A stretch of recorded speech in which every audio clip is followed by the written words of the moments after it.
우리 성모송으로 시작할까요? 성부와 성자와 성령의 이름으로 아멘. 은총이 가득하신 마리아님 기뻐하소서. 주님께서 함께 계시니 여인 중에 복되시며 태중의 아들 예수님 또한 복되시나이다. 천주의 성모 마리아님 이제와 저희 죽을 때 저희 죄인을 위하여 빌어주소서. 아멘. 성부와 성자와 성령의 이름으로 아멘. 한국 교회사 흐름을 이렇게 정리할 수 있겠습니다. 저희 강의는 주로 박해시대까지 제1기, 2기, 3기를 중심으로 할 것입니다. 86년부터서는 이제 근현재라고 볼 수가 있죠. 그것은 이제 역사에서 제외를 합니다. 이거는 역사라고 하기 전체 흐름은 이러지만은 우리가 역사를 볼 때는 주로 박해시대 제 1기, 2기, 3기를 중심으로 할 것이고 저는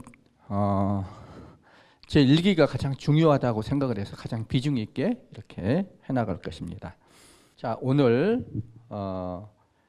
우리가 교회가 어떻게 창설이 되어가지고 쭉 이제 창설되자마자 박해를 받기 시작했어요. 우리 가톨릭 교회의 특징이에요. 여러분들 박해 받는다는 것이 좀 싫지요. 근데 여러분들 그 박해 받는 것도 하나의 고통을 받는 것 중에 하나잖아요. 그래서 고통을 받는다, 박해를 받는다. 그것은 예수님에게도 큰 특징 중에 하나예요. 그래서 우리는 박해를 받고 고통을 받는 것을 하나의 부정적으로 보는 것이 아니라 아주 긍정적으로 나 자신이 보석과 같은 존재로 다듬어질 수 있는 하나의 좋은 기회다, 선물이다, 축복이다, 이렇게 받아들이는 것이 우리 신앙인의 태도라고 봐요. 이게 되게 중요한 거예요. 보통 사람들은 외적으로 이렇게 좋은 것만이 좋게 되고 외적으로 나한테 나쁜 것으로 오면은 나쁜 걸로 생각해요. 그래서 내가 칭찬을 받으면은 업되고 비난을 받으면은 다운되고 이런 게 이제 신앙이 없는 사람의 태도라고 볼 수가 있어요. 그러나 신앙이 있는 사람은 다르죠. 그 칭찬을 받는 것도 그렇게 업될 일이 아니에요. 왜냐하면 그것은 하나님이 나한테 주신 선물이니까 물론 고마운 일이죠. 기쁜 일이죠. 그렇지만 이게 내 것이다 이래가지고 막 여기에 휘둘리지는 않는 거예요. 그리고 이제 비난을 받는다고 하더라도 우리는 내가 그렇게 흔들릴 수 있는 것들이 아니에요. 왜냐하면 기본적으로 나는 하느님의 사랑을 받고 있는 거예요. 그리고 이것은 하느님의 사랑을 증거할 수 있는 하나의 기회가 되고 또 나 자신이 보석처럼 다듬어지고 또 다른 사람들에게도 도움을 줄 수 있는 그런 것이 있다고 보기 때문에 비난을 받거나 고통을 받아도 우리는 여기에 그렇게 낙담하거나 찌그러지지 않는 것입니다. 이게 우리 신앙의 힘이에요. 그러니까 우리는 이래도 좋고 저래도 좋다. 이것도 하느님의 선물, 저것도 하느님의 은혜. 이것이 우리의 기본 태도인 것입니다.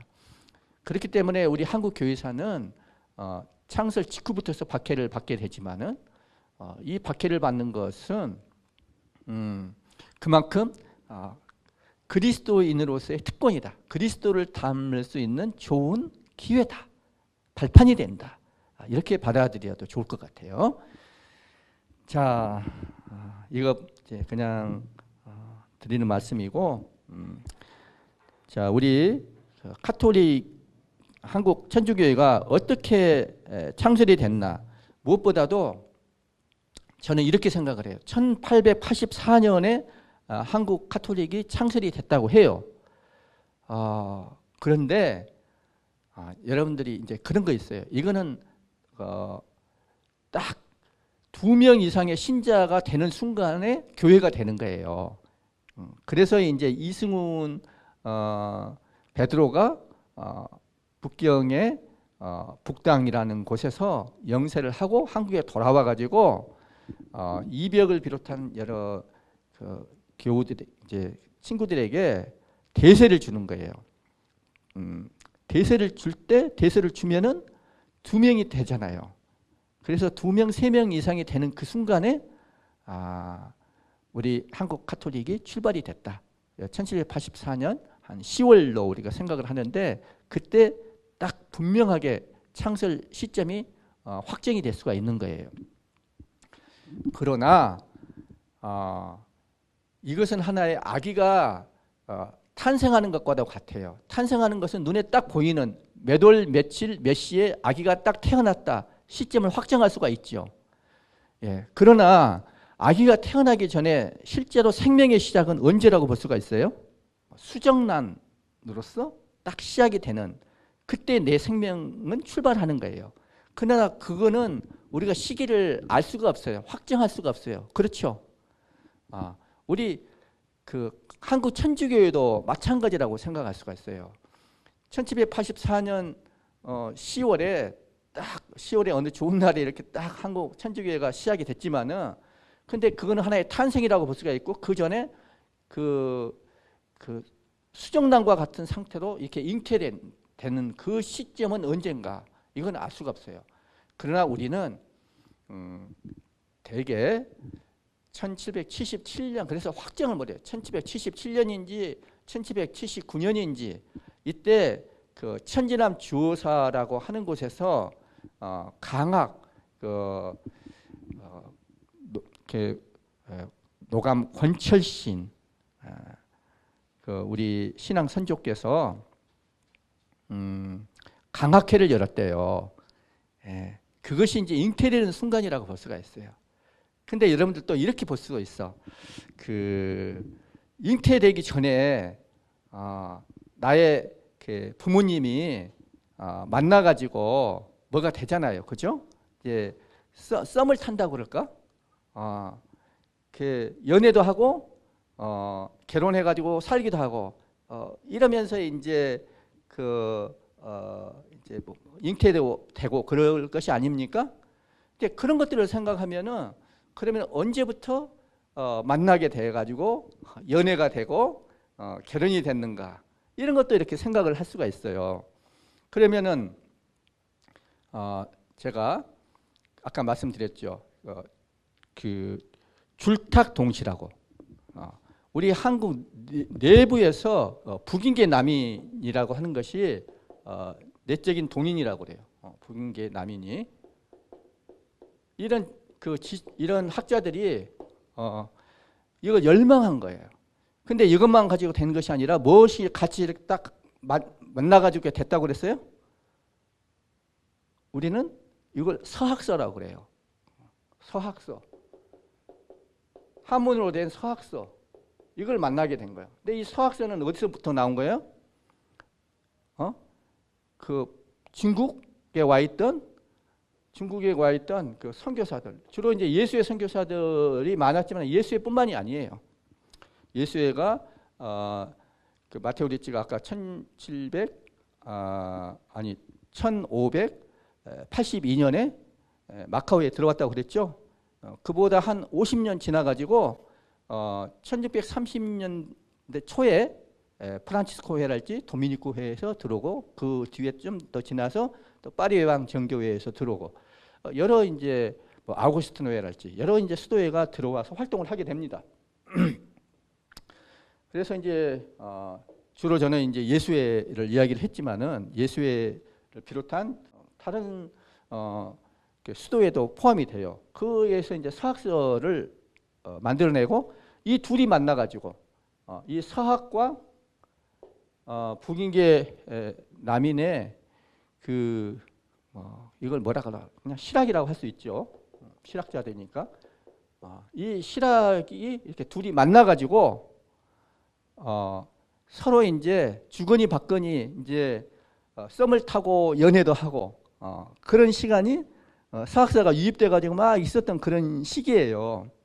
그래가지고 이제 강학회 천지남 주호사에서 1777년부터 1779년 뭔지 알 수가 없어.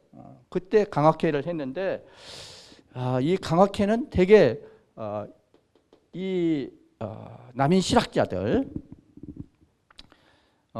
그래서 이 유교 경전을 가지고서 세미나를 한다 그럴까 이렇게 하는 그런 강학회였는데, 그렇게 하면서 나중에 카톨릭의 서학서를 또 같이 보게 되는, 이 안에서 둘이 버무려지는, 그러면서 어느 순간에 이 한국 천주교회에 씨가 뿌려졌다고 볼 수가 있는 거예요. 잉태가 됐다고 볼 수가 있는 거예요. 이제 여기서 가장 중요한 역할을 한 사람이 누군가? 여러분 누군지 아세요 혹시?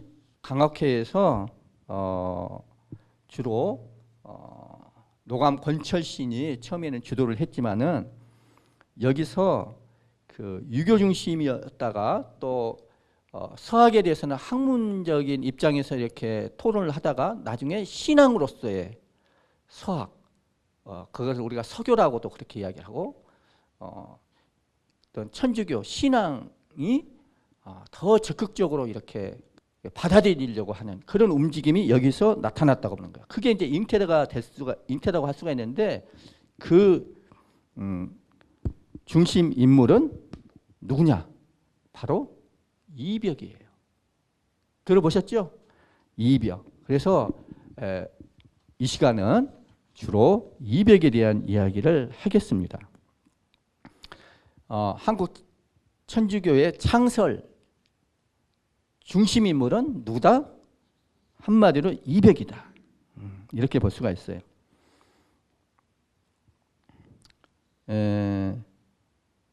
그 광암 이벽이라는 소설이 있어요. 황보윤 작가가 쓴 소설인데, 그 황보윤 작가는 그 광암 이벽이라는 소설의 작가의 말 앞부분에 이런 이야기를 합니다. 세상의 모든 처음은 어렵다. 시작이 반이다.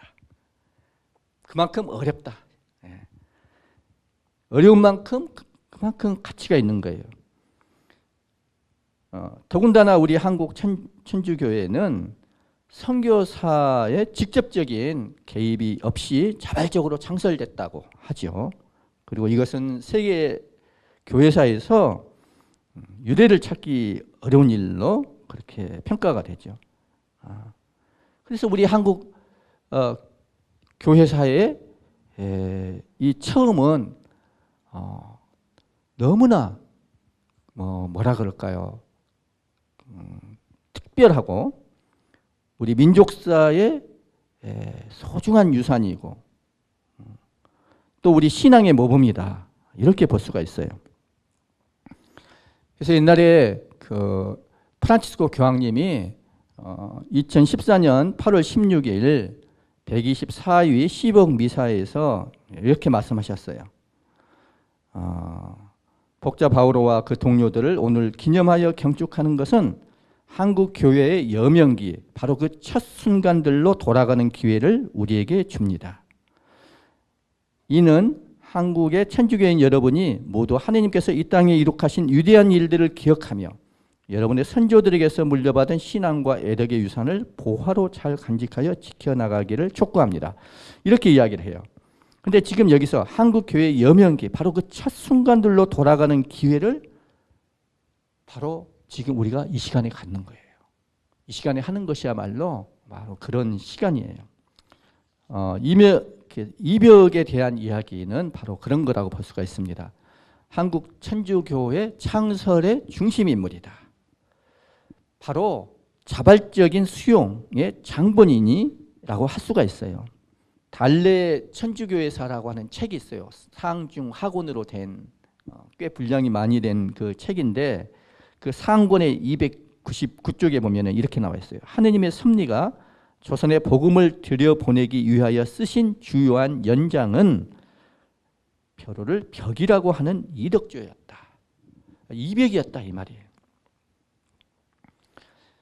이벽에 대해서 가장 이렇게 많이 이벽에 대해서 우리한테 이제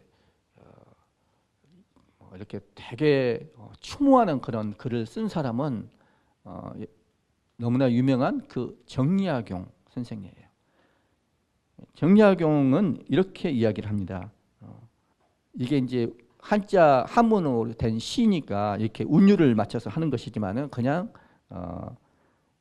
제가 대충 번역을 하면 이런 거예요. 선악이 세상에 내려오니 높고 우뚝한 풍채 절로 드러나네. 나부끼는 날개 눈같이 희니 닭과 오리 미워하며 썩내네. 울음소리 높은 하늘까지 진동하더니 맑고 밝은 영혼 티끌 세상을 벗어났네. 이제 그 이벽 선생을 이렇게 기리면서 정양 선생이 이렇게 쓴 글이에요. 여러분들 그 유명한 그 이덕무라고 정조실 때 활동했던 그분 아시죠? 이덕무는 이렇게 이야기를 했어요. 이백이라는 사람이 있는데 어려운 글 10줄을 한눈으로 내려보면서 비호같이 해석하고 눈 하나로는 위를 보고 다른 하나로는 아래를 볼 수가 있고 여러분 그럴 수 있어요? 또 눈 하나로는 왼쪽을 보고 다른 하나로는 오른쪽을 볼 수 있습니다. 체력이 누구보다도 뛰어나 한 번에 3회전을 할 수 있고 두 기를 뛰어넘을 수 있습니다. 평소 서양의 천지우시리를 몹시 좋아하여 한때 그 무리에 으뜸이 되었는데 나이 30에 요절하였습니다. 이덕무는 이렇게 이백에 대해서 이야기를 해요. 근데 이덕에 대해서 알기가 참 어려워요. 자료가 제대로 이렇게 남아있지를 않아.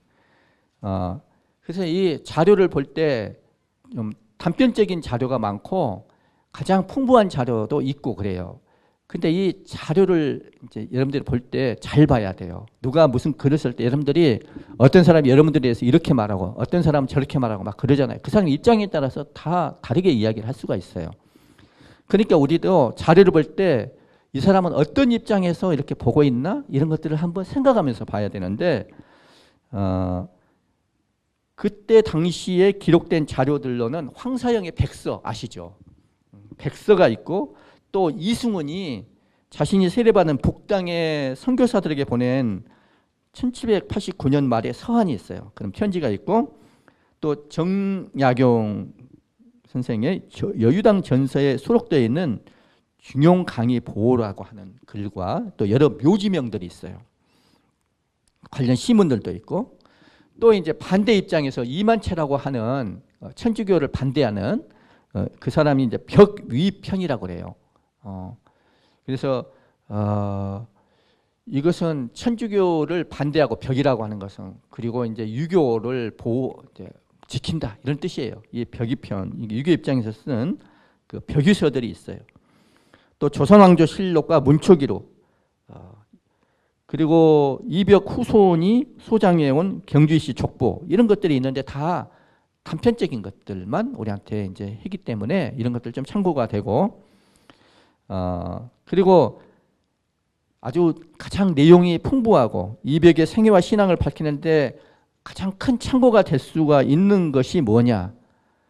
다블리 주교가 쓴 조선 순교사 비만기라고 하는 것이 있어요. 1860년에 쓴 건데 이 비만기 그리고 이것을 토대로 해가지고 비만기 발견 전까지 가장 유효하게 이용되어 온 샤를르 달레 신부님의 한국 천주교회사 아까 상중학원 세 권으로 되어 있다고 그랬죠. 이게 1874년에 저술된 건데 하여튼 이 그 책이 있어요. 이 두 가지 책 조선 순교사 비만기와 한국 천주교회사 이 두 개가 가장 내용이 풍부해요. 그런데 이런 내용이 풍부하지만은 우리가 이런 것들은 잘 봐야 돼요. 이 그 다빌리 주교랄지 달레 신부님은 프랑스 선교사잖아요. 파리 외방 정교회의 신부님이셔요. 주교님이세요. 그래서 이분들의 입장이 있는 거예요. 그래서 이런 것들을 우리가 감안해 가지고 봐야 되는 거예요. 근데 제가 이 이야기를 하는 이유는 이 비만기랄지 그 한국 천주교에서 하는 참 좋은 책이기도 한데 어떠한 곳에서는 이거는 아닌데 이렇게 볼 수도 있어야 된다는 말이에요. 여러분들이 제 강의를 들을 때도 여러분들 마찬가지예요. 제가 강의한 게 100% 순금이겠습니까? 물론 100% 순금이고 싶어요. 그러나 제 강의에 오류도 있을 거예요. 또 부족한 부분도 있을 거예요. 또 제 입장도 있을 거예요. 이런 것들을 감안해서 여러분들이 잘 들어요. 그래서 어떤 부분에서는 감동할 수도 있고 어떤 부분에서는 이렇게 고민할 수도 있고 이렇게 들어줬으면 좋겠어요. 이 W주교님의 조선 순교자 비만기도 그렇게 봐야 돼요. 고민할 수도 있어요. 왜냐하면은 이 이벽에 대해서 되게 좋은 사람이라고 이렇게 이야기를 해놓고 또 한편으로는 왜 이렇게 했었을까? 이런 부분이 있어요. 이벽은 배교했을 거라고 이분은 단정을 해요.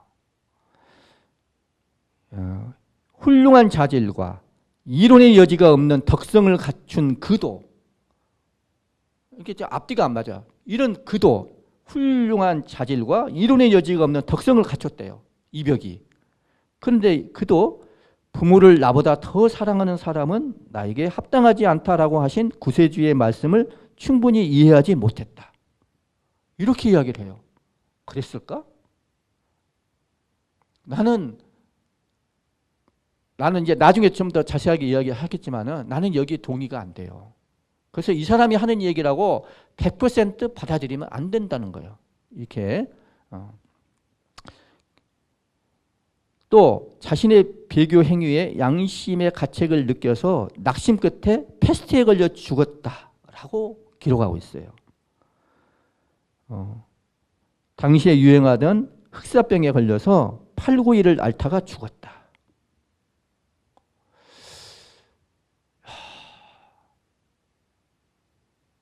이게 정말 사실인가? 나중에 한번 우리는 살펴볼 거예요. 그리고 이것을 가지고서 이 달래가 한국 천주교회사를 또 썼어요. 근데 이 두 책은 다 파리 외방 정교회 중심의 관점에서 서술한 거라는 것을 우리가 기억할, 좀 생각할 필요가 있어요. 파리 외방 정교회 지금은 되게 좋습니다만은 그때도 많이 좋았어요. 파리 외방 정교회 우리 사강대학교 세 분 순교자 모신 거 아시나요? 좋은 수도회고 좋은 신부님들이에요. 근데 이분들이 완전할까요? 완벽할까요? 인간은 누구나 인간사는 뭐든 다 빛이 있으면 그림자도 있는 거예요. 어쩌면 빛이 강한 만큼 그림자도 짙을지 모르겠어요. 제가 왜 이런 이야기를 하냐. 이 파리 외방 정교회가 우리 한국교회를 위해서 너무나 큰 기여를 했고 그만큼 우리가 길이 기억하고 감사해야 할 그런 귀중한 족적을 남겼다는 것을 우리가 알고 있지만은 파리 외방 정교회는 저는 감히 말하는데 오류가 있다고 봐요. 오류가 없을 수가 없어요. 뭐냐? 중국의 의례 논쟁이라고 하는 것이 벌어졌어요. 예수회는 어떻게 보냐면은 가능하면은 긍정적으로 해석하려고 해요. 그게 그 이냐시오의 정신이에요. 우리가 다른 사람을 봤을 때 가능하면은 긍정적으로 해석하려고 하는 거예요. 그렇게 노력해야 된다고 보는 거예요. 그러니까 중국 문화를 봤을 때는 마찬가지예요. 그런 정신이 있는 거예요. 우리가 다른 사람을 볼 때도 긍정적으로 해석하려고 노력해요. 근데 우리는 어떤 마음이 드냐면은 부정적인 것들을 보려고 해요. 내 마음이 어두우면 부정적인 것들이 눈에 잘 들어오고 또 어떤 이점이 있냐면은 다른 사람의 어떤 단점이랄지 부정적인 면들을 내가 딱 보게 되잖아요. 그러면 어떻게 될까요? 내가 파워게임에서 유리한 고지를 선점하게 되는 거예요. 그래서 다른 사람의 부정적인 것들을 파악하는데 더 나도 모르게 더 이렇게 발달되어 있을지도 몰라요. 관심이 더 가는지도 몰라요. 근데 예수회는 그 사람을 돕기 위해서니까, 내가 올라서기 위해서가 아니라 다른 사람을 돕기 위해서, 다른 민족을 돕기 위해서 이렇게 하는 것이기 때문에 긍정적으로 해석하려고 하는 거예요. 근데 파리 예방 정교회는 중국 의례 논쟁에서 이 예수의 입장, 공자 공배랄지 조상 숭배 그 제사 있잖아요. 이런 것들을 긍정적으로 보려고 했어. 근데 그것은 우상 숭배다, 이렇게 보는 거예요. 두 가지 입장이 다 있을 수가 있어요. 여러분, 제사를 지내는데 우상 숭배적인 요소가 왜 없겠어요? 그러나 효의 표현일 수도 있는 거예요. 또 장점도 있고 단점도 있는 거예요. 유교식의 제사라고 하는 것이 그래요. 근데 예수의 입장에서는 이런 것들을 긍정적으로 보려고 했어요. 중국 문화를 긍정적으로, 유교를 긍정적으로 보려고 했어요. 그러나 부정적인 것은 또 안 보는 것도 아니야. 그 주작에 대해서도 비판할 건 비판을 하잖아요. 그래서 이제 하느님 중심적인 그런 시각에서 봤을 때 중국의 고대 경전에서는 너무나 좋은 것들이 많다. 이런 것들을 긍정적으로 이렇게 봐주고 키워주려고 한 거예요. 그렇지만은 이런 입장을 하는 것은 뭐냐면은 그런 게 있어요. 그 예수의 정신은 그 뭐죠? 그러니까 프란치스코 회랄지 도미니코 회는 중세 전성기 때 이렇게 설립이 된 수도회인데, 예수회는 중세 말기 근대 초기에 그 전환기에 설립이 됐거든요. 그런 것도 배경이 될지 모르지만은 그 옛날에 그 원나라 때 프란치스코 회가 중국의 선교사로 이렇게 와가지고 활동을 했어요. 그 활동할 때도 이 신자들을 대상으로 해가지고 사목을 하는 거예요. 그러니까 천주교 안에 들어와 있는 신자들을 중심에 놓고 선교를 한 거예요. 예수는 어떻게 하나? 바깥으로, 가장 변방으로 나가려고 하는, 그래서 가장 믿지 않는 사람들에 대해서 나가서 하는 거예요. 그러니까 비신자들, 신앙이 없는 사람들, 신앙을 반대하는 사람들, 그 사람들 속으로 들어가 가지고 그 입장에서 시작을 해가지고 이렇게 예수님께로, 구원으로 이끌려고 하는 것이 예수의 영성의 특징이에요. 그러니까 그렇게 하려면 어떻게 되겠어요? 믿지 않는 그런 사람들을 긍정적으로 보고 그걸 거기 안에서 긍정적인 싹을 발견해 가지고 그걸 강화시켜주고 키워주고 이렇게 하려고 하는 거잖아요. 그래서 이냐시오 성인이 했던 말로 그들의 문으로 들어가서 그리스도의 문으로 나오게 하라, 이런 얘기가 있는 거예요. 그래서 이것은 대단히 중국 문화에 대해서 이런 보유론적인 접근을 하는 것은 그냥 막 그 환심을 사기 위해서 뭐 어떻게 그런 것이 아니에요. 정말로 그 영혼을 구원하기 위해서 사려 깊게 이거를 행동해야 된다. 그래서 그걸 식별하고 그런 것이 나오는 것인데, 이 프란치스코회, 도미니코회, 그리고 결정적으로는 이 파리 예방 정교회가 이 정주의 선교 정책을 좌절시켜요. 파리 예방 정교회는 가장 결정타를 날려요, 여기에. 그래서 나중에 제사가 금지가 되는데 큰 역할을 합니다. 아마도 우리 한국에서 그 양반 지식인들 있잖아요. 이벽을 포함해서 천주교를 처음에 적극적으로 받아들였던 그 주체 세력이 바로 양반 지식인들인데, 이들은 예수의 영성, 보유론, 적응주의적 선교관이 반영된 서학서의 영향을 많이 받은 사람들이에요. 근데 이런 양반 지식인들의 신앙이랄지 활동이랄지 역할에 대해서 파리 예방 정교회 이 다블리 주교님이랄지 달레 신부님은 부정적으로 보기가 쉬웠던 거예요. 그래서 그렇게 서술을 한 거예요. 그래서 그 영향을 알게 모르게 받은 거예요. 그래서 일부 초창기 우리 한국 천주교 신앙 선조들에 대해서 성급한 배교의 낙인을 찍고 신유박해랄지 이런 것들을 무시하고, 그리고 이제 파리왕 정교회 신부님들이 언제 와가지고 이제 그 처음으로 맞이한 그 박해가 뭐예요? 1839년에 기해박해. 이 후부터서 103위 순교 성경이 여기에 포함돼요. 그러니까 자기들이 와가지고 활동하기 이전에 그 한국 교회사의 그 초창기에 이 시절은 너무나 소중하고 세계교회에서 유례를 찾을 수 없이 우리가 우리의 자랑으로 삼을 수가 있는 건데, 이런 것들 너무나 쉽게 이렇게 부정되고 무시가 돼 버렸다는 거예요.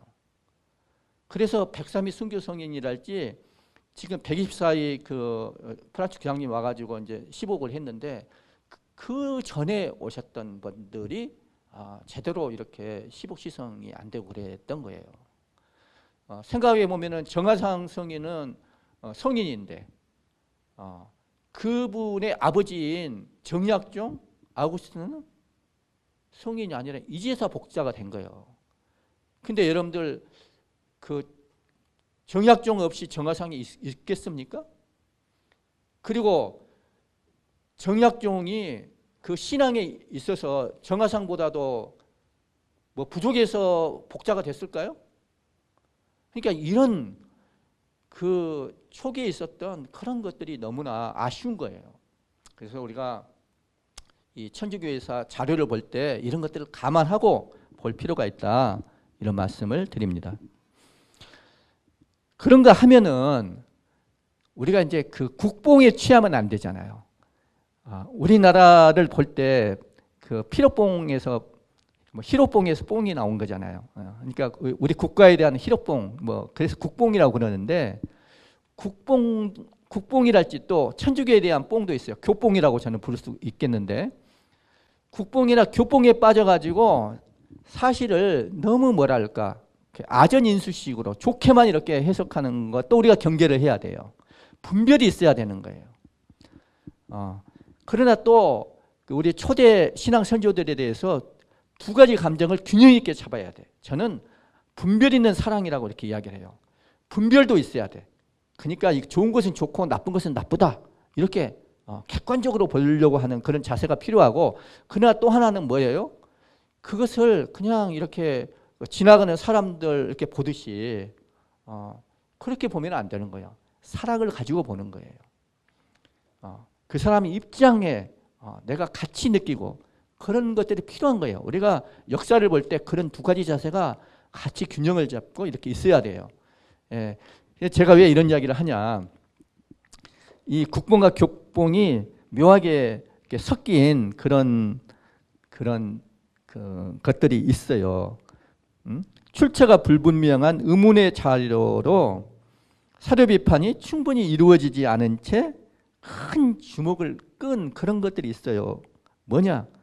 만천유고라고 하는 거기에 수록된 천주공경가, 성교요지, 이런 것들이 200의 작품이라고 한때 말들이 많았어요. 그거 보면은 이 뽕에 취할 만해요.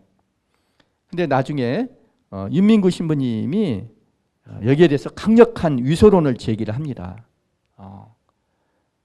그래서 지금은 잠잠해졌어요. 의심스러운 거, 사실이 맞는 것 같아요.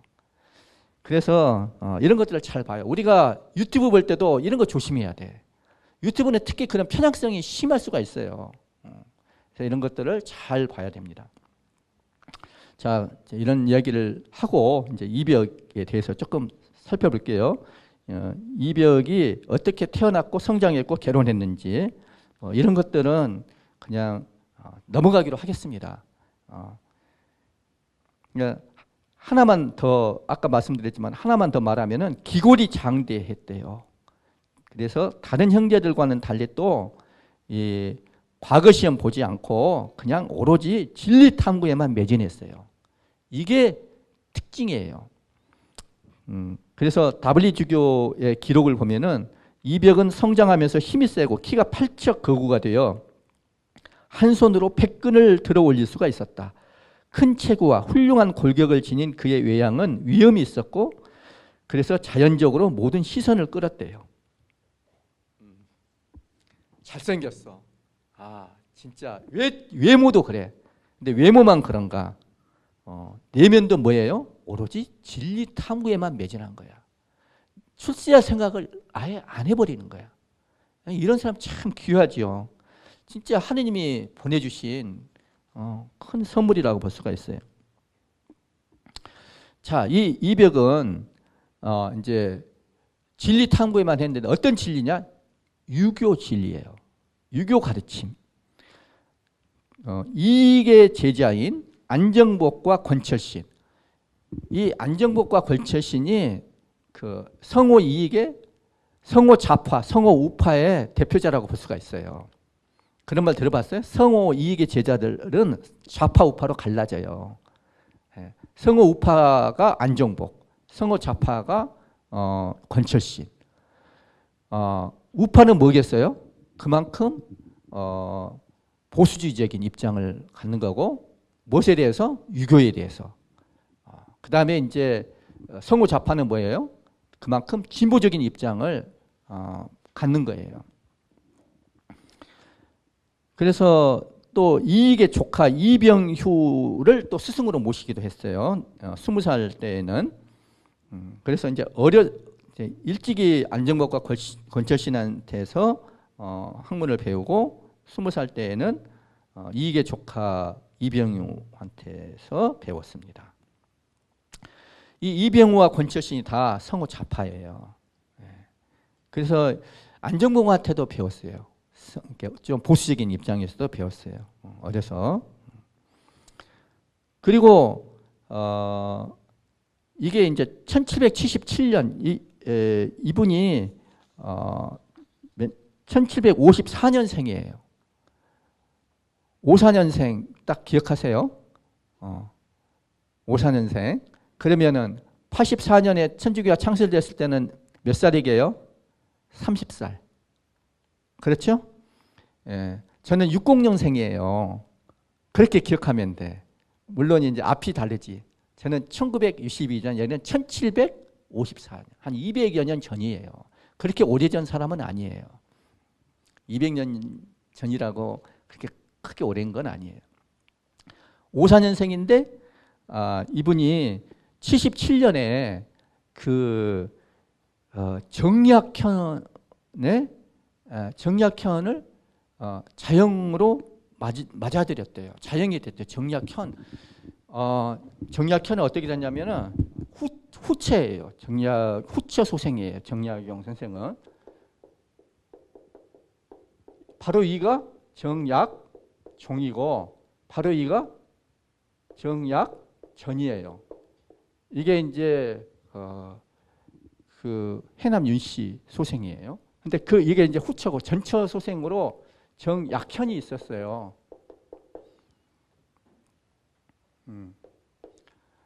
그러니까 200의 누이가 이분하고 결혼한 거예요. 그렇게 되니까 사돈관계가 되는 거죠. 그렇게 되면서 이 정약전, 정약용 형제와도 친하게 됐어요. 나중에 이제 또 이승훈과도 이렇게 인적 관계가 되는데, 하여튼 200에 대해서는 이렇게 이야기해요. 외모도 훌륭했죠. 근데 재능은 더 훌륭하대요. 그러니까 재색을 겸비했다고 그러잖아요. 근데 외모에 못지 않았대요. 재능은. 언변은 웅대하게 흘러가는 강물에 비유할 수 있었다. 모든 점에서 탁월한 지성을 타고난 그는 사물의 이치와 도리의 참된 근거만을 찾았다. 어디서나 열심히 사물의 본질에 천착하려고 하였고, 이 나라의 경서 공부에서는 젊어서부터 그 깊은 뜻을 이해하려고 노력했다. 이렇게 유리한 재능들은 그에게 찬란한 장래를 보장하였다. 그는 일찍부터 당시 가장 유명한 학자들의 책을 연구하는 데 전념했고, 또 연구 노력의 성공을 다지기 위해 학문적으로 자신을 돕고 지도할 수 있는 학식 있는 모든 사람들과 교유하려고 애썼다. 이게 이제 그 다빌리 주교의 설명이에요. 지금 이야기한 게. 관습이나 예법에 별로 마음을 쓰지 않는 그는 무엇인가 크고 고상한 것을 품었으나 농담을 좋아했대요. 재밌는 사람이야. 그러니까 이런 거니까 맨 진지하게만 하는 것이 아니라 농담도 좋아하고 유머를 즐겼다는 거예요. 이게 한국인의 특징이에요. 이게 우리 한국 사람들 많이 그러잖아요, 그죠? 그 옛날부터 음주가무를 하면서 놀이 이런 거 게임 좋아하고 전문적인 학자 특유의 위험을 보이는 태도 같은 것은 없었다는 거예요. 그래서 그 이벽을 보면서 나는 두 가지를 생각해야 되는데, 하나는 오로지 진리 탐구에만 전념한다. 그래서 과거랄지 입신 출세에는 무심했다. 이건 나중에 이제 정리학 종에게서도 나타나는 특징이에요. 그리고 이병휴, 권철신으로 이어지는 항맥을 이어받았다. 제가 아까 북인계 난민들의 그 계보를 쭉 이야기를 했잖아요. 그래서 그 이수광, 윤휴, 이익, 그다음에 권철신과 이병휴, 그다음에 이벽, 정약용이 이 흐름을 이어받은 거예요.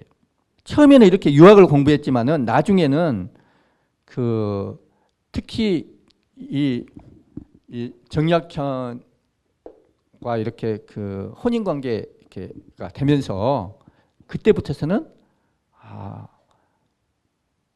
천주교에 관심을 갖게 돼요. 처음에는 유교에 대해서, 나중에는 한문 서학서 등을 얻어보고 거기에 심취했어요.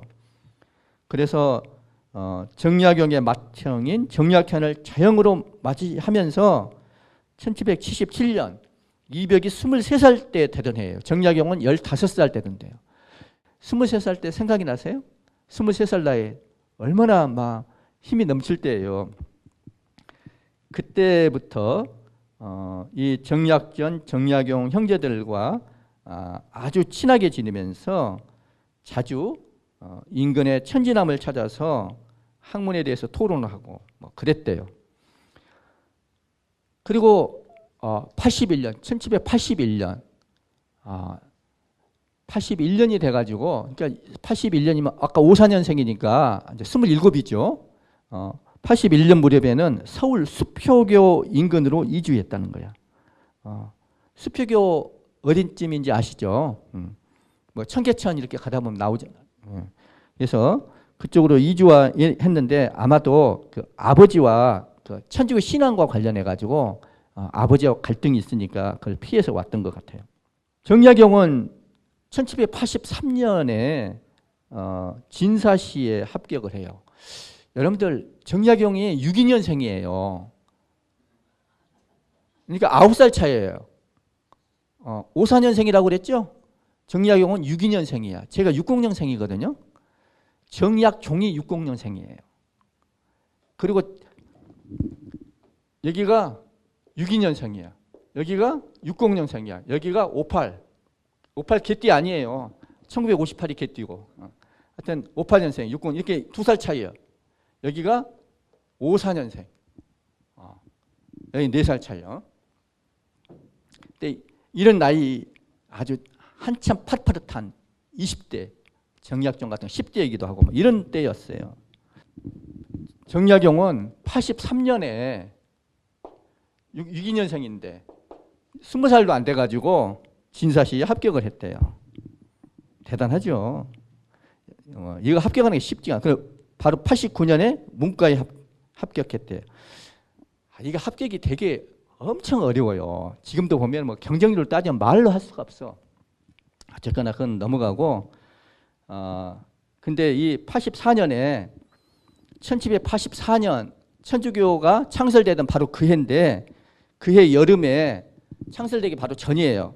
천주교 창설은 늦가을이라고 볼 수가 있는데, 그때 정조가 중용에 관한 질문 70조목을 내려서 종목별로 대답하도록 했는데, 정약용은 수표교에 있던 200의 집을 찾아가서 함께 답변을 작성했다는 거예요.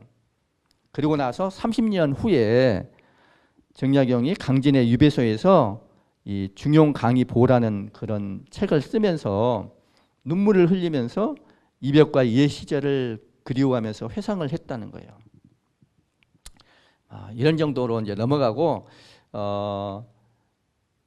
아까 말씀드린 것처럼 그 이벽은 천주교 천주교 수용 교회 창설의 중심 인물이었다는 것을 다시 한번 말씀드려요.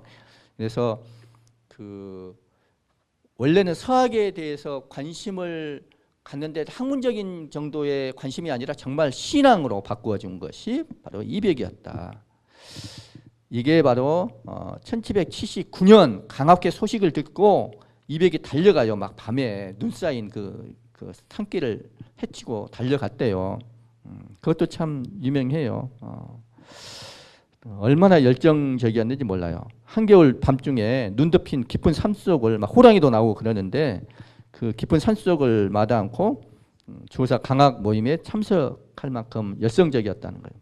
79년에 이제 강학회가 아까 말씀드린 것처럼 잉태가 되는 순간이라고 볼 수가 있겠어요.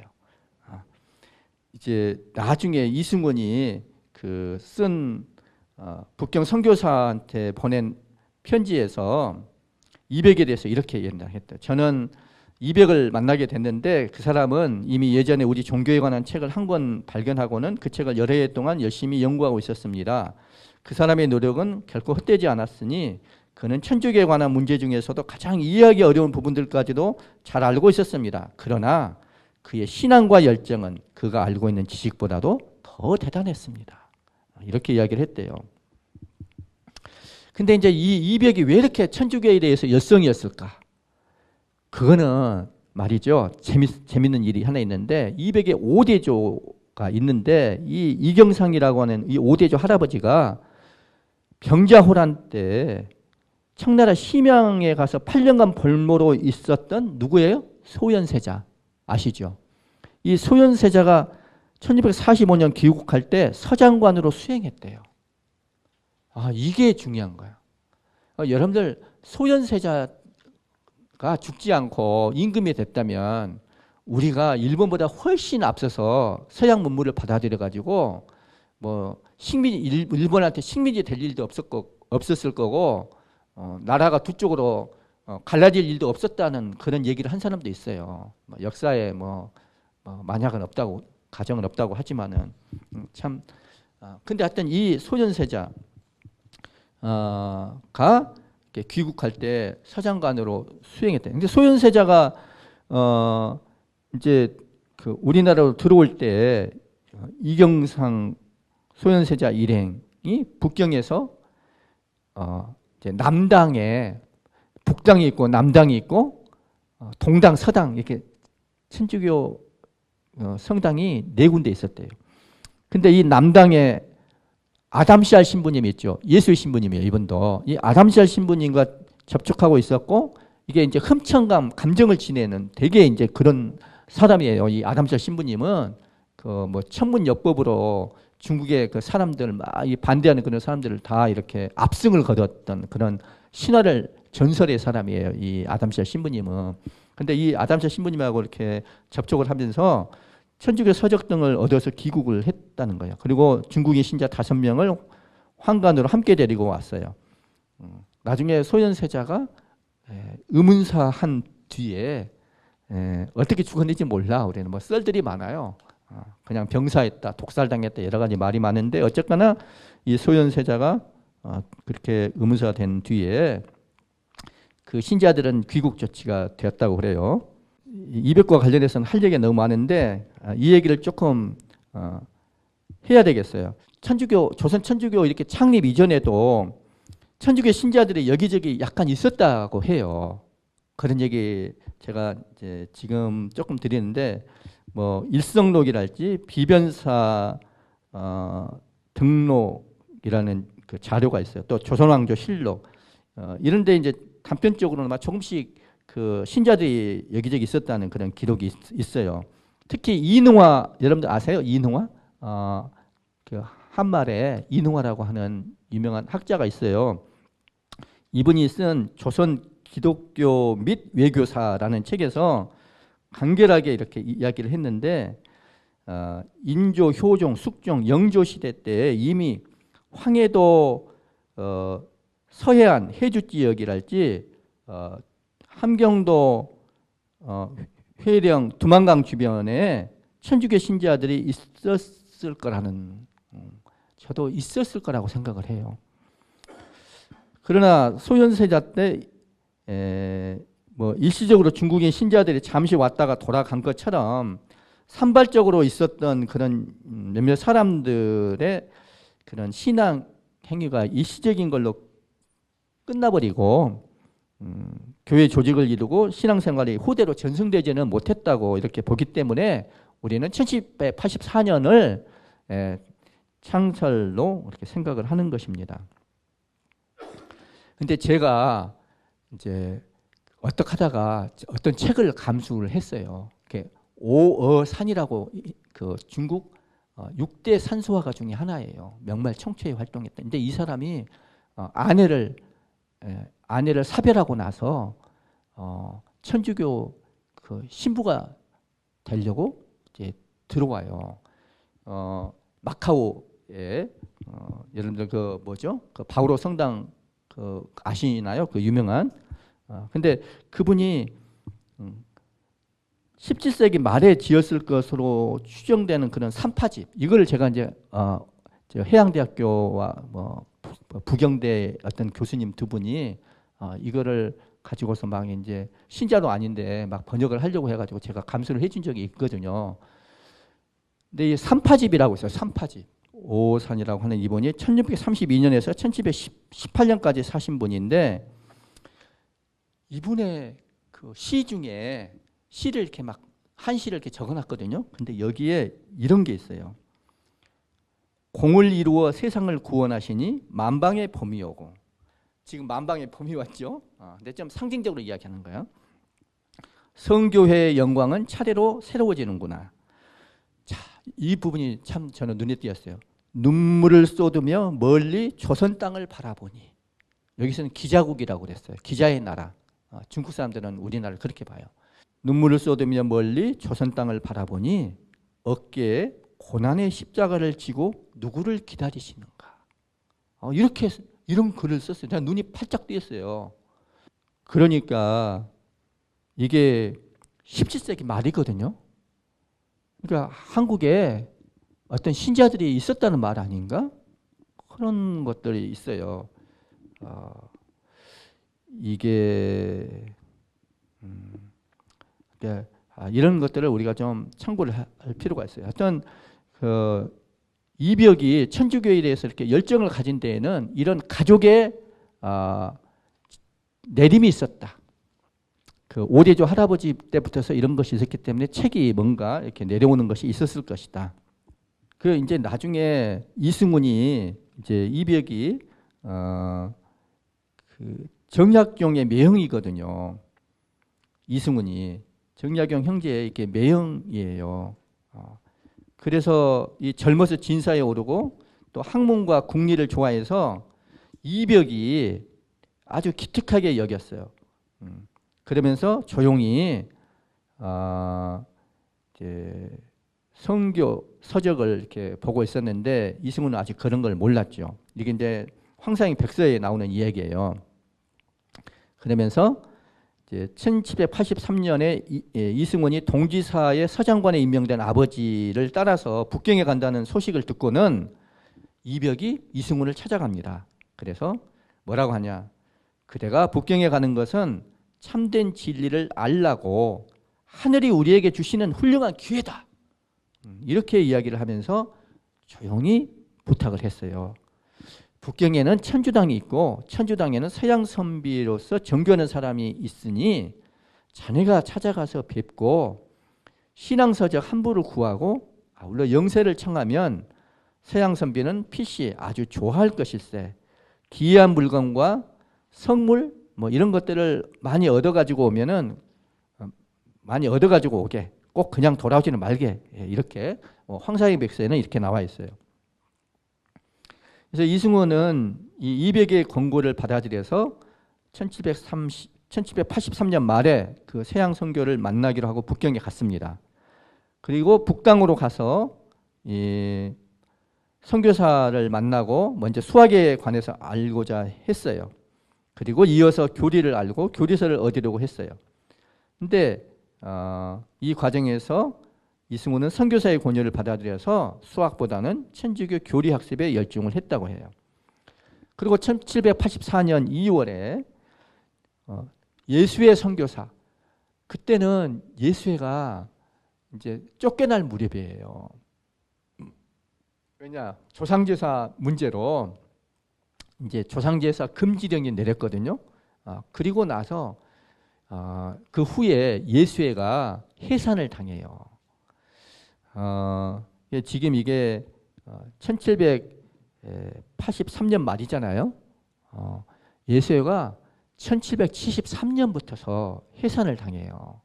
그러니까 해산당한 지 10년 가까이 됐잖아요. 그러니까 예수회는 이제 없어질 그런 찰나인데 마지막 끝물이에요. 그때 이 예수회 신부님 이름이 뭐냐? 그라먼 그라제 그라멍 신부님이에요. 그라멍 신부님이 그라만 그냥 영세해라 하고 그냥 영세를 시켜줘 버린 거예요. 제대로 공부도 못했어. 교리에 대해서 아는 지식이 부족했어. 그래서 다른 신부님들은 노노노노 했어. 근데 예수회는 딱 식별을 해가지고 일단 이 영혼의 구원을 위해서 우리 까다롭게 막 그렇게 하는 것이 아니라 일단 이 기회에 영세를 시켜야 되겠다 해서 그냥 영세를 시켜줘요. 베드로라는 세례명으로. 여러 신부들은 교리에 어렵다고 해가지고 세례를 허락하지 않았는데 이 그라몽 신부만은 힘써 주장해서 세례를 줬다는 거예요. 그리고 천주교 서적들도 줬다고 해요. 이렇게 교리 지식이 좀 부족한 상태로 세례를 받고 한국에 왔어요. 이승훈이. 근데 여러분들 이승훈이 처음으로 세례를 받았잖아요. 첫 신자가 됐어요. 이거 누구 덕이에요? 이백의 덕이에요. 이백이 그렇게 시킨 거야. 그래서 조금 안 좋은 말로 하면은 옛날에 그런 말을 자주 했는데 배후 조종자. 이백이. 이게 이백이 어떻게 보면은 실세라고 볼 수가 있어요.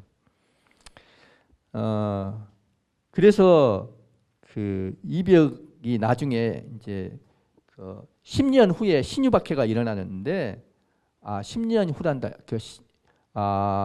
이백이 죽은 지 한 15년 후에 신유박해가 일어나는데 그때 사계 괴수로 지목을 받아요. 다빌리주교는 배교를 했다가 하는데 배교한 사람한테 사계 괴수라고 그러겠어요? 하여튼 그건 나중에 이야기하기로 하고, 어쨌거나 이렇게 이승훈은 서학서하고 성물들을 가지고서 귀국을 했어요. 그리고 이 책들을 이백한테 빌려줬는데 이백은 이걸 받고 두문불출 연구 검토에 전념을 했대요. 그리고 이제 이백은 이승훈이 이제 그 북경에 다녀오기 전까지는 천주실이나 칠극 같은 그런 책들, 많은 책을 읽지는 못했어요. 읽고 싶었겠지만은 그렇지만 이제 무슨 책들을 여러 가지 많은 책들을 가져왔어요. 나중에 조금 시간 있으면 제가 말씀드릴 텐데 진도자증, 성세추요, 천학초암 이런 것들뿐만 아니라 교요서론, 성교조로 이런 교리서와 그다음에 성경직해, 성서에 대한 성경직해, 그리고 수진일과 천주성경일과 이런 것들을 통해서 매일 기도에 대해서, 그리고 성년광익이라는 책을 통해서 천주교 성인들에 대해서 이제 많이 알게 됐어요. 이 책들이요 대단한 책들이에요. 지금 보니까 이 천주교 창설할 때 여러 순교자들이 나왔잖아요. 이분들이 천주교에 대해서 뭘 얼마나 알았을까? 여러분들 좀 의심스럽지 않아요? 근데 이 책들을 진짜 열성으로 이 이백 같은 사람 진짜 이렇게 파고들었다고 그렇잖아요. 그러니까 우리보다도 웬만한 우리들보다는 천주교 교리에 대해서 더 깊이 알고 있었다고 볼 수가 있어요. 이 이백의 사상, 이백의 영성을 알려면은 이 책들부터 알아야 되겠죠. 나중에 제가 시간이 되면 말씀드릴 겁니다.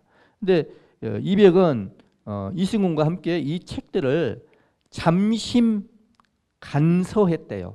무슨 말이냐? 잠심 상태 아시죠? 마음을 고요히 해가지고 이 책들을 읽었대요. 그래서 진리를 터득하기 시작했다는 것이 황상희 백서에 나오는 이야기입니다. 그래서 천주교 신앙의 확신을 가지고 이것을 받아들이기로 결심을 했어요. 이벽 특유의 그 진리 탐구에 대한 열정, 그리고 나중에 정약종도 이제 이런 모습을 보여주지만은 이런 것들이 초기 교회의 특징이라고 볼 수가 있어요. 정말 열정적으로 가르침, 진리 탐구에 임했어요. 여러분들도 이제 우리는 너무 바쁘니까 조금 하기 어려운데 하여튼 천주교가 그렇게 시작이 됐습니다. 그리고 이벽은 말이죠. 자기가 천주교 신앙을 이렇게 아는데 진리 탐구를 해가지고 이렇게 아는 데서 그치지 않고 주변 사람들한테 이 교리를 전파를 했고 그래서 천주교 신앙 공동체 설립을 위한 어떤 기틀을 마련했어요. 그래서 이제 교회가 시작이 된 거예요. 그래서 먼저 그 정약전, 정약종, 정약용 형제한테 천주교를 소개를 합니다. 그리고 특히 이제 그 누이가 이벽의 누이가 그 정약현 그 맏형하고 결혼했잖아요. 근데 누이가 죽었어요. 84년에 얼마 안 돼가지고 옛날에 많이 빨리 죽었어요.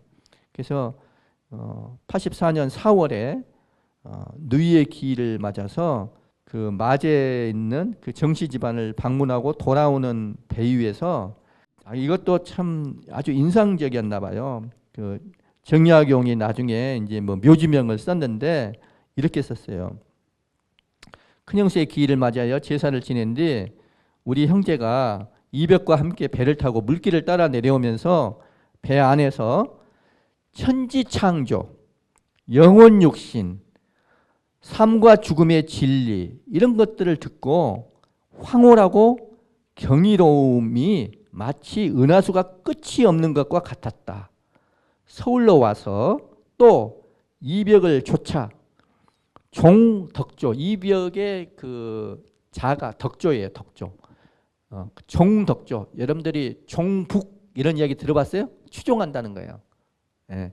그래서 종북이 아니라 종덕조를 했다는 거예요.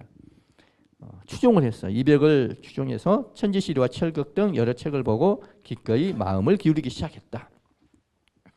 이랬대요. 그래서 이렇게 정약전, 정약종, 정약용 형제한테 천주교를 전하고 그 다음에 9월 달에 창설 바로 직전이라고 볼 수 있는데 그때 양근으로 직접 천주교 서적을 가지고 와서 권철신, 권일신 형제한테 또 이제 이것을 가지고 토론을 했대요. 왜 그를 갔냐? 학문과 명성, 가문의 신망이 높았어. 이 권철신, 권일신. 그래서 이분들한테 전하면은 천주교 전파에 도움이 될 것으로 판단해서 그랬다는 거예요. 그래서 이 이백의 전교로 권일씨는 동생이죠. 권일씨는 즉시 신앙을 받아들였는데 권철씨는 얼마 동안 주저했다고 하는 것이 정약용의 설명이에요. 하지만은 황사영 백설할지 안정복의 문집 같은 것들을 보면은 또 그런 것이 아니라 권철신도 많이 받아들였다고 그렇게 이야기를 해요. 뭐 이런 이야기 좀 더 자세하게 할 수도 있지만 그냥 이렇게 넘어가기로 하고 이벽은 이 권철신, 권일신 형제한테 처음에 뭐예요? 정약용 삼형제 있죠. 한테 하고 그 다음에 권철신, 권일신 두 형제한테 전하고 그 다음에 세 번째로 이가환이라고 여러분들 많이 들어보셨죠. 남인학자 아주 유명한 뭐 관리로서도 아주 유명한 사람이에요. 이 이가환한테 갔어요. 그래가지고 천주교를 소개하고 신앙으로 받아들일 수 있도록 이렇게 노력을 했는데 이가환은 이백이 천주교를 믿게 되었다는 소식을 듣고 그를 찾아가 그만두도록 설득하라고 했는데 오히려 설득을 당하게 됐어요. 이것도 참 재밌어요. 황사인 백서에 이제 이렇게 나오는데 그 이벽이 이제 선교를 믿고 따른다는 그런 말을 이가완이 듣고 책망하면서 이렇게 말했어요. 나도 서양 서적 여러 권을 봤는데 그의 집에 직방유익이 서학범 등이 있었다. 그런 것들은 그냥 그 기문벽서에 지나지 않다. 단지 내 식견을 넓힐 뿐이니까 어찌 안심인명으로 세상 풍파에 흔들리지 않는 평정한 마음 상태, 이건 이제 안심인명이라고 하는데 이 어떻게 안심인명하기에 충분할 것인가 이렇게 말을 했대요. 그러니까 이벽이 이제 이치의 근거에서 여기에 대해서 답하니까 이거아니 말이 막혀가지고 결국에는 책을 가져다가 자세히 읽어보겠다고 했어요. 그래서 이벽이 이제 천학초암 몇 가지를 줬대요. 근데 성령 광익이라고 이게 성인전이거든요. 성인들에 대한 것도 많이 알게 됐어요. 이 성인 광익이라는 책이 있었는데 이가완이 기적을 믿지 않을까 해서 이제 이벽이 이런 것들을 빌려주지 않으려고 하니까 이가완이 막 달라고 그랬대요. 뭘 안 주려고 하면 더 달라고 막 그러잖아요. 그래서 이거 왜 나 안 주냐. 그래서 그거 달라고 해가지고 이벽이 이제 그 책을 다 가지고 가서 이제 잠심에서 되풀이 읽어보고는 이가완이 바뀌어요. 성교회를 굳게 믿기로 그렇게 말하면서 진리다, 정도다, 진실로 사실이 아니라면 이 책 가운데 한 말은 다 하늘을 모함한 것이 따름이다. 하늘을 업신여길 따름이니 쇠양섬지가 반드시 바다를 건너와 선교하지 못하고 마땅히 벼락 맞아 죽었을 것이다. 이러면서 이제 결국에는 제자들한테도 권하고 교화시켜가지고 은밀하게 의벽들과 더불어 아침 저녁으로 왕래하면서 상당히 열심이었다. 뭐 이렇게 200까지도 그랬어요. 자, 이렇게 이제 정교를 하고 그 다음에 이벽은 이승훈과 이제 처음으로 이제 세례식을 갖기로 이렇게 해요.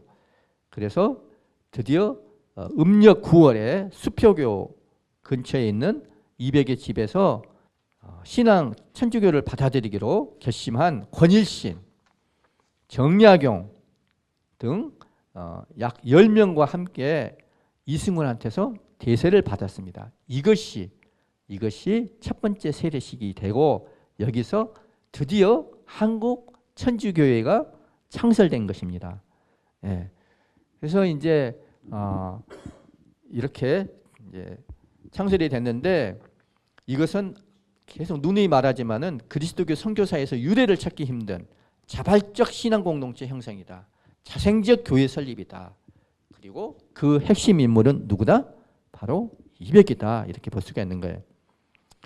그리고 이제 이렇게 한 다음에 그 해가 끝나기 전에 이존창, 홍낙민 등 이런 양반들뿐만 아니라 김범우, 토마스 그리고 역관, 최창현, 요한 이런 중인들까지도 세례를 받게 합니다.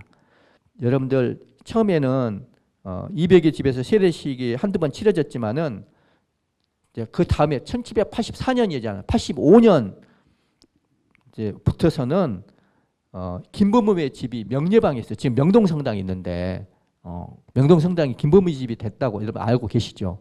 명례방이라고 김범우 집이 좀 컸나 봐요. 그래서 그쪽으로 옮겼대요.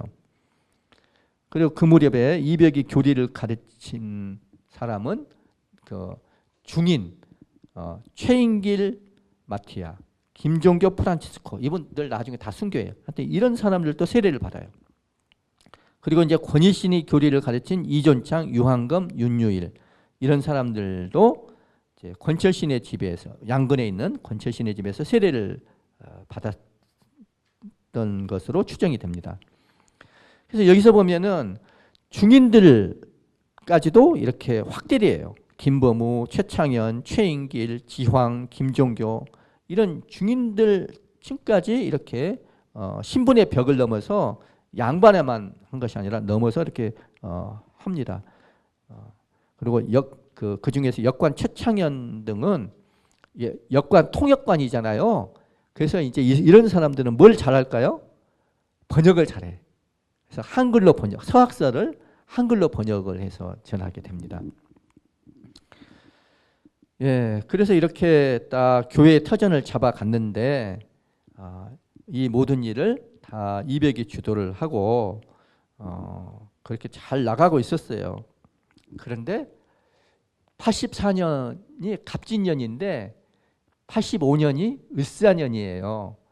그때 봄에 그 유명한 을사 추조 적발 사건이 일어나요. 술 먹고 노름하는 걸 줄 알고 이제 소리가 나가지고 이 추조라고 하는 거 형조를 추조라 그래요.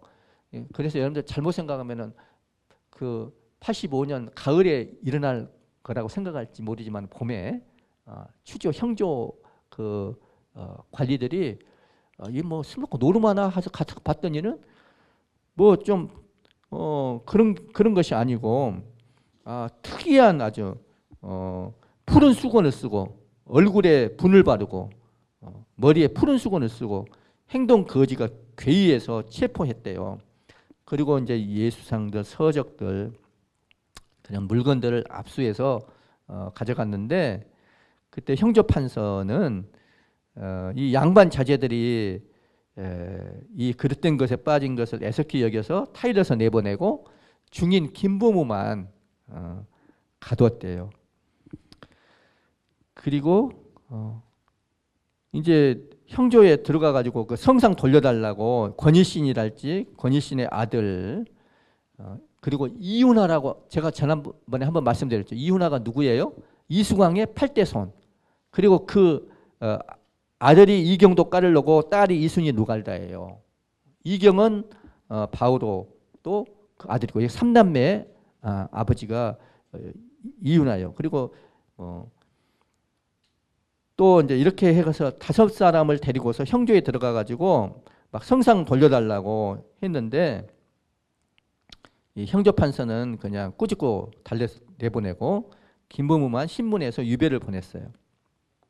유배 때 김보무 토마스가 이제 충청도 단양으로 유배형을 당했는데 아마 그 다음에 85년에 그랬는데 한 1년 후쯤에 그 고문 후유증으로 사망한 것으로 알려져요.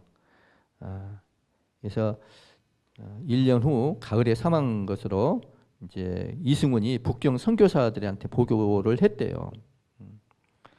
그래서 이 김보무는 신앙 때문에 희생된 최초의 증거자가 됐지만은 유배지에서 사망했기 때문에 그 증거자로만 인정이 되고 순교자 칭호는 부여되지 않았다고 해요. 하여튼 뭐 이런 거고 그런데 더 중요한 건 뭐냐?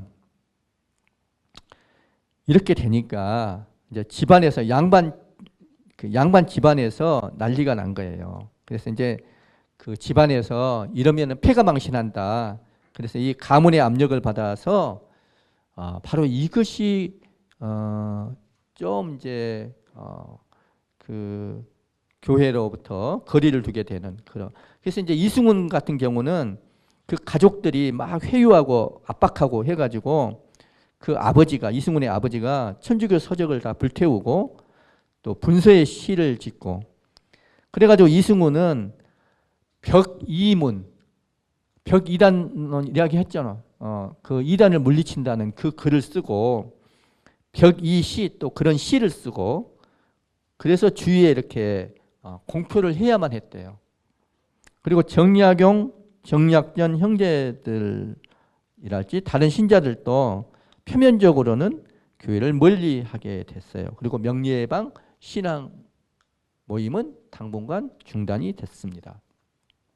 자, 이 벽이 어떻게 됐을까요? 아까 그 다블리주교는 뭐라고 그래요? 그 아버지가 뭐 너 이러면 내가 죽겠다고 막 목매달아서 죽으려고 막 위협을 했어요. 그러니까 얼마나 그 크게 생각했는지 그 집안에서는 난리가 난 거예요. 그래서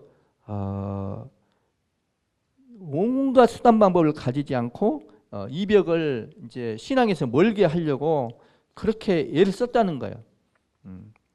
그래서 아까 말씀드린 대로 다블리주교가 그렇게 말하니까 사람들이 그렇게 알고 저도 옛날에 87년 정도에 87, 88년, 80년대, 1980년대 그때 조광 교수라고 유명한 우리 천주교회사 학자가 계세요. 그분이 와서 이제 천주교회사 이렇게 강의를 한 거를 들었는데 그때만 해도 이벽은 이 다빌리 주교가 말한 것처럼 그렇게 가족들의 회유와 압박에 심신이 허약해지고 그 와중에 패스트에 걸려서 죽었다. 배교한 채로 죽었다. 이렇게 보는 것들이 그런 줄로만 알았어요.